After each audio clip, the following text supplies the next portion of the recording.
আসসালামু আলাইকুম। Kitchen of রাফারুখি রান্নাঘরে আপনাদেরকে স্বাগতম। আমি রাফারুখির আম্মু আপনাদের সাথে আজকে শেয়ার করব কয়েক রকমের ভর্তা। এই ভর্তাগুলো করে নেওয়ার জন্য আমি নিয়ে নিব বেশ কয়েকটা গোল আলু, নিয়ে নিয়েছি কয়েকটা সিম, 2টা বেগুন এবং কয়েক টুকরো মিষ্টি কুমড়ো। সাথে লাগবে পেঁয়াজ, রসুন, শুকনো মরিচ, কাঁচা মরিচ এবং পরিমাণ মতো তেল ও লবণ। প্রথমে আমি সেই বেগুন, সিম, মিষ্টি কুমড়া, আলুগুলোকে খুব ভালো করে পরিষ্কার করে ধুয়ে নিচ্ছি। অন্য একদিকে আমি প্রেসার কুকারে বেশ কিছুটা ভাতের চাল ধুয়ে নিয়েছি। বেগুন বাদে বাকি সব সবজিগুলোকে আমি ভাতের মধ্য দিয়ে সিদ্ধ করব। ভাতের মধ্য দিয়ে সিদ্ধ করলে সেই ভর্তার টেস্ট অনেক গুণ ভালো আসে। আপনারা চাইলে পানিতেও ভর্তাটা সিদ্ধ করতে পারেন, সেই ক্ষেত্রে ভর্তাটার টেস্ট এতটা ভালো আসে না। একে একে আমি আলু, মিষ্টি কুমড়া এবং সিমগুলোকে ভাতের উপরে দিয়ে নিচ্ছি। আমার ভাতটাও রান্না হয়ে যাবে, সেই সাথে এই সবজিগুলোও সেদ্ধ হয়ে যাবে। গরম ভাতের সাথে গরম ভর্তা খেতে আশা করি অনেক ভালো লাগবে। এবার আমি নিয়ে নিয়েছি বেশ কিছুটা কুচিয়ে রাখা পেঁয়াজ, নিয়ে নিয়েছি শুকনো মরিচ, কাঁচা মরিচ এবং কোয়া রসুন। অন্যদিকে আমি গ্যাসের চুলায় একটি স্ট্যান্ড বসিয়ে দিয়ে তারপরে 2টা বেগুনকে খুব ভালোভাবে পুড়িয়ে নিচ্ছি। পোড়ানো ভর্তা খেতে বেশি ভালো লাগে। আপনারা চাইলে সেদ্ধ করেও ভর্তাটা তৈরি করতে পারেন, তবে পোড়ানো ভর্তা থেকে একটা স্মোকি ফ্লেভার আসে, যেটা আসলে ভর্তার টেস্টকে অনেক গুণ বাড়িয়ে দেয়। এবার আমি একটি কড়াইয়ে বেশ কিছুটা শুকনো মরিচ ভেজে নিচ্ছি। এরপর আমি বেশ কিছু পেঁয়াজ কুচি দিয়ে পেঁয়াজ কুচিগুলোকে লালচে করে ভেজে উঠিয়ে নিচ্ছি।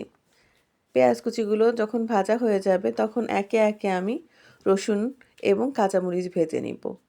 এখানে রসুনটা শুধু লাগবে সিম ভর্তায়। পেঁয়াজ, কাঁচামরিচ, শুকনো মরিচ অন্যান্য ভর্তাতে ব্যবহৃত হবে। তবে সিম ভর্তাটা আমি একটা মিক্সার জারে করব, তাহলে বেশি ভালো হবে, যেহেতু রসুন দিব। আপনারা চাইলে এই ভর্তাটা পাটায় বেটেও করতে পারেন, আর বাকি সব ভর্তাগুলো আমি হাতেই মাখিয়ে ফেলবো। কাঁচামরিচগুলো আমি ভেজে উঠিয়ে নিচ্ছি। আমার বেগুন পোড়ানো হয়ে গেছে। এবার বেগুনের উপরের অংশ আমি ফেলে দিয়ে ভেতর অংশটা কুড়িয়ে নিচ্ছি। এখানে আমি কেটে নিয়েছি আরও কিছুটা ধনিয়া পাতা। ধনিয়া পাতাটা আমি অন্য একটি ভর্তায় ব্যবহার করব। এই সিম ভর্তাটা আমি একটি মিক্সার জারে করে নিয়েছি। এবার আমি সেই কুড়িয়ে নেওয়া বেগুনটা, অর্থাৎ উপর থেকে ছোলা ফেলে দিয়েছি এবং ভেতর থেকে বেগুনটা নিয়ে নিয়েছি, সেটাকে শুকনো মরিচ এবং পেঁয়াজ দিয়ে চটকে ভর্তাটা ভালো করে মাখিয়ে নিব। দিয়ে দিচ্ছি আমি পরিমাণ মতো তেল এবং স্বাদ মতো লবণ। এখানে আমি সরিষার তেল ব্যবহার করছি। অবশ্যই সরিষার তেল দিতে হবে, সরিষার তেলেই ভর্তাটা খেতে ভালো লাগে। আমি খুব ভালোভাবে ভর্তাটাকে মেখে নিচ্ছি। এই তো আমার বেগুন ভর্তাটা হয়ে গেছে।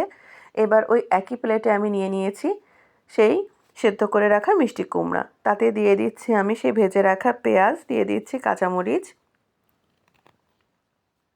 দিয়ে দিচ্ছি পরিমাণ মতো সরিষার তেল এবং স্বাদ মতো লবণ। দিয়ে আমি এই ভর্তাটাকেও ভালোভাবে মেখে নেব।